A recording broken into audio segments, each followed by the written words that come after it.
লাইফস্টাইলে আপনাদের সবাইকে স্বাগতম। আজকে আমি বানাবো ঘাটকোল পাতার বাটা।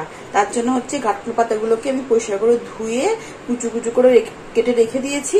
হচ্ছে লাগবে কালো জিরে, কাঁচা লঙ্কা, রসুন, আর হচ্ছে পেঁয়াজ, লবণ আর সর্ষের তেল। ঘাটকোল পাতা হচ্ছে এটা, আপনারা সবাই জানেন। কেউ বলে খারখোল পাতা, কেউ বলে ঘাটকোল পাতা, আমরা বলি ঘাটকোল পাতা।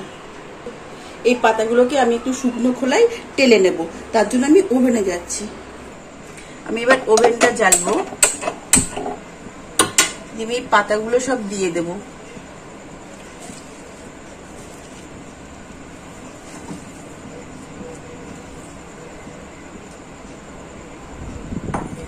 পাতাগুলোর গায়ে যে রস আছে, এই রসগুলো একটু শুকিয়ে গেলেই, মানে যে জলগুলো আছে শুকিয়ে গেলে আমি নামিয়ে নেব।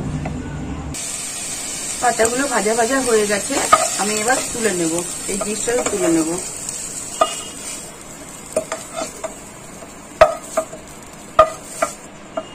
আমি কিছুক্ষণ গ্যাস ওভেনটা বন্ধ করে দেব। তারপর এই যে পাতাগুলো এরকম হয়ে যাবে, এই গায়ে একটু রস নেই আর। এরপর আমি এই পাতাগুলোর সাথে এই যে পেঁয়াজ, রসুন, কাঁচা লঙ্কা, কালো জিরে সব একসঙ্গে মিক্সিতে পেস্ট করে আমি আবার ফিরে আসছি। আমি ওই পাতাগুলোকে মিক্সিতে পেস্ট করে নিয়েছি, রসুন দিয়ে, পেঁয়াজ দিয়ে, আর হচ্ছে লঙ্কা দিয়ে, কালো জিরে দিয়ে পুরো পেস্ট করে নিয়েছি। এবার আমি আর কড়াইটাকে পরিষ্কার করে ধুয়ে নিয়েছি। এবার আমি আবার গ্যাসটাকে জ্বালবো। এবার কড়াইটা একটু গরম হোক, আমি এবার সর্ষের তেল দিয়ে দেবো কড়াইয়ে। 4 চামচ মতো সর্ষের তেল দেবো।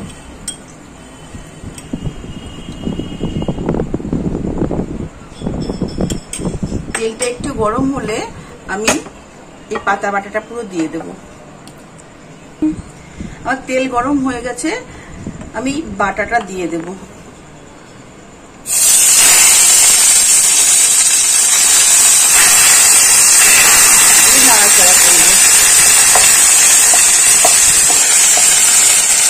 একটু লবণ দিয়ে দেব,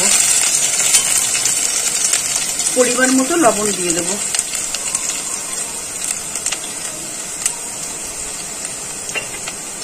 দিয়ে এবার ভালো করে ভাজা ভাজা করব।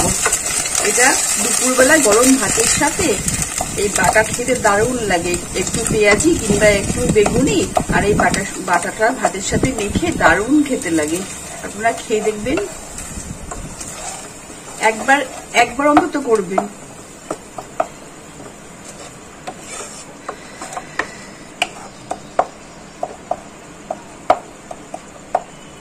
একটু ভাজা ভাজা হোক, ভাজা ভাজা হয়ে গেছে। এটা একটু ঝাল ঝাল হলে বেশি ভালো লাগে।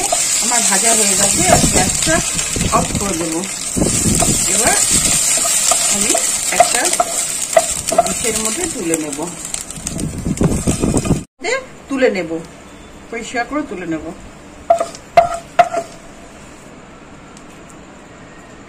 দেখুন কি দারুণ হয়েছে,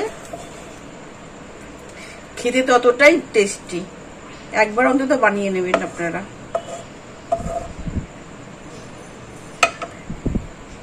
বাটাটা এরকম হয়েছে। হ্যাঁ, আমি এখানে একটা কাঁচা লঙ্কা দিয়ে দেব।